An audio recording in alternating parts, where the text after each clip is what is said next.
Hello दोस्तों, स्वागत करते हैं आप सभी का आपके अपने यूट्यूब चैनल जैकपुर पे। आज के इस वीडियो में हम लोग क्लास 10th का साइंस का वीकली टेस्ट और फाइनल एग्जाम के लिए मोस्ट इंपॉर्टेंट वीडियो लेकर आए हैं। और ये जो वीडियो होगा वो आपके जो है साइंस के जो न्यूमेरिकल है उनको लेकर के होगा। ठीक है, तो वीडियो काफ़ी इंपॉर्टेंट होने वाला है, शुरू से लेकर अंत तक बने रहिएगा। यदि आप हमारे चैनल पर पहली बार आए तो सब्सक्राइब कर लीजिएगा। तो चलिए शुरू करते हैं। सबसे पहला सवाल आप लोग देख रहे हो। इस सवाल का तो परिभाषा भी लिखना पड़ेगा और आपको बना करके भी दिखाना पड़ेगा। ठीक है, तो आज के इस वीडियो में हम लोग टोटल न्यूमेरिकल ही देखेंगे और काफ़ी इंपॉर्टेंट सवाल देखेंगे। छोटे छोटे सवाल हैं लेकिन इंपॉर्टेंट है, जो आपके एग्जाम में आता है और आप लोग उसको छोड़ कर आ जाते हो और आप लोग उसको बनाते नहीं हो। ठीक है, तो चलिए देखते हैं क्या है सवाल और कैसे ये सब बनेगा। कह रहा है कि 1 एम्पियर की परिभाषा लिखें। ठीक है, पहले आपको परिभाषा लिखने के लिए कहा गया। किसी परिपथ में धारा की गणना करें यदि 500 कूलम आवेश 10 मिनट में इससे होकर गुजरता है। उसके बाद एक परिभाषा लिखना है, उसके बाद एक न्यूमेरिकल बनाकर दिखाना है।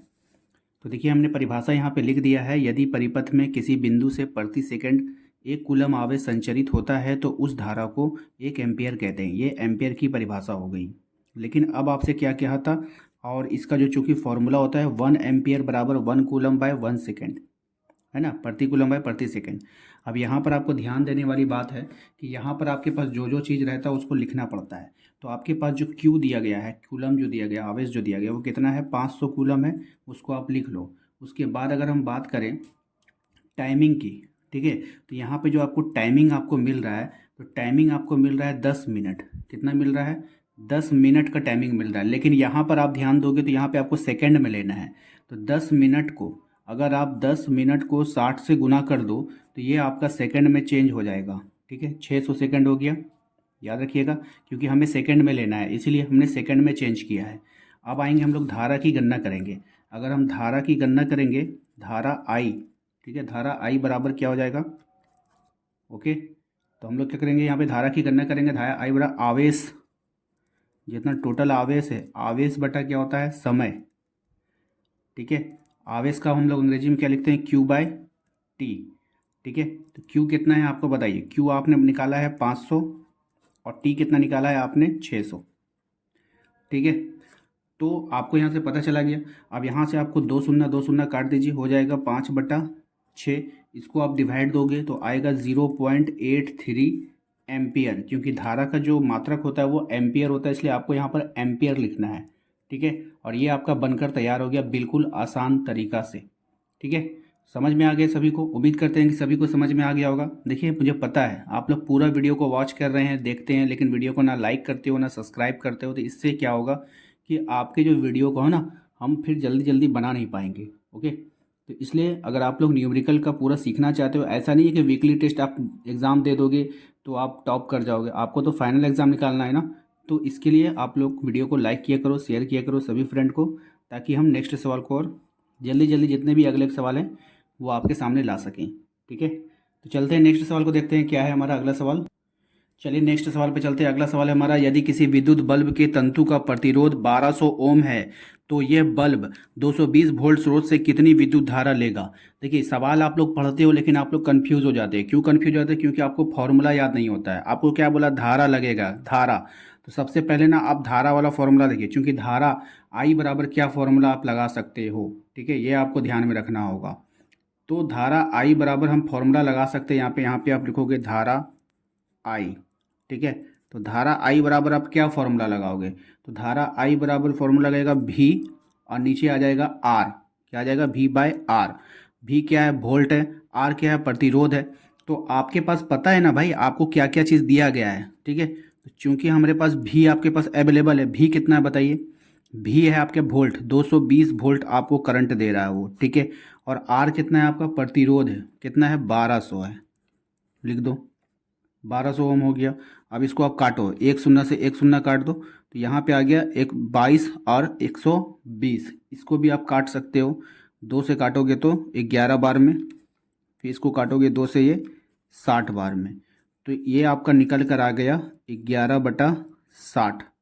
अब 11/60 आपको निकल कर आया, इसको आप डिवाइड लगाओगे तो ये आपका आ जाएगा 0.18 एम्पियर। कितना आ जाएगा, 0.18 एम्पियर। क्यों, क्योंकि धारा को हम लोग किस में लिखते हैं, एम्पियर में लिखते हैं।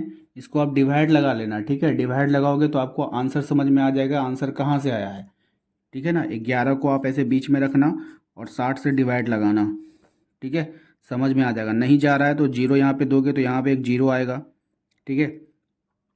बात समझ में आई, तो जीरो आ जाएगा। उसके बाद आप इसको कटिंग कर सकते हो, भाग दे सकते हो।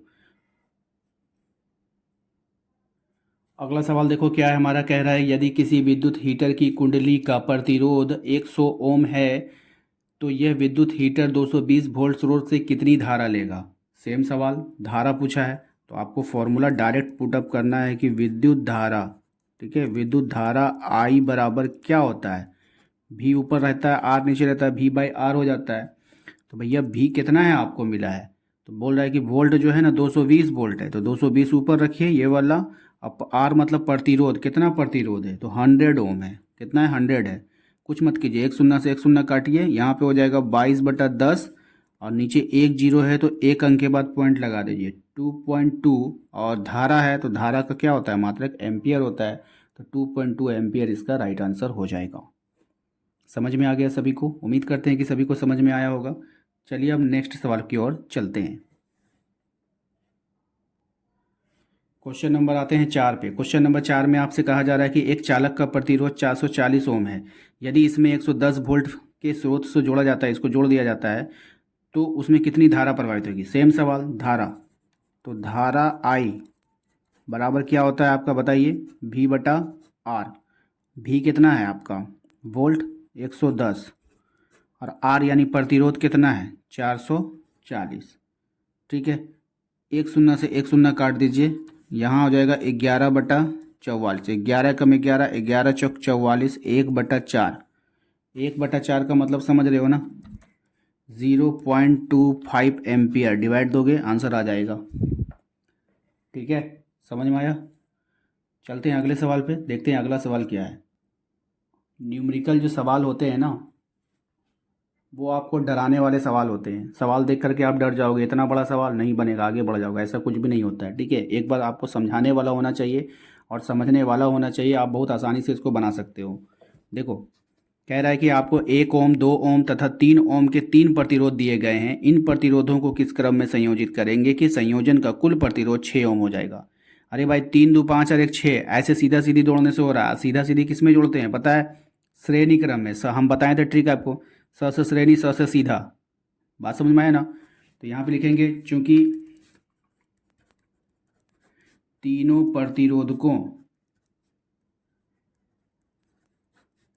को श्रेणी क्रम,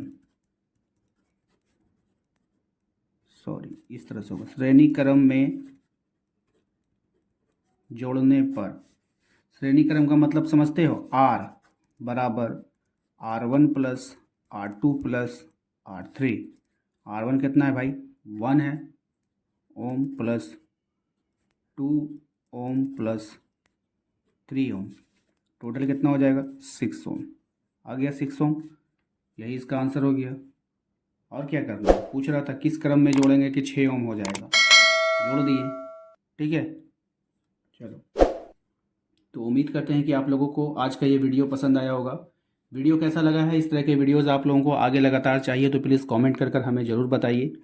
और वीडियो पसंद आया होगा तो प्लीज़ वीडियो को लाइक कर दीजिएगा। चैनल पे पहली बार आएँ तो सब्सक्राइब जरूर कीजिए, बेल आइकन को दबाइए। और आप लोगों के पास नोटिफिकेशन नहीं आता तो प्लीज़ आप लोग चेकआउट कीजिए कि आप लोग ने सब्सक्राइब किया है या नहीं किया है। और अगर सब्सक्राइब कर लिया, बेल आइकन को नहीं प्रेस किया तो बेल आइकन को दबाइए, ठीक है। चलिए मिलते हैं अगले वीडियो में, थैंक यू।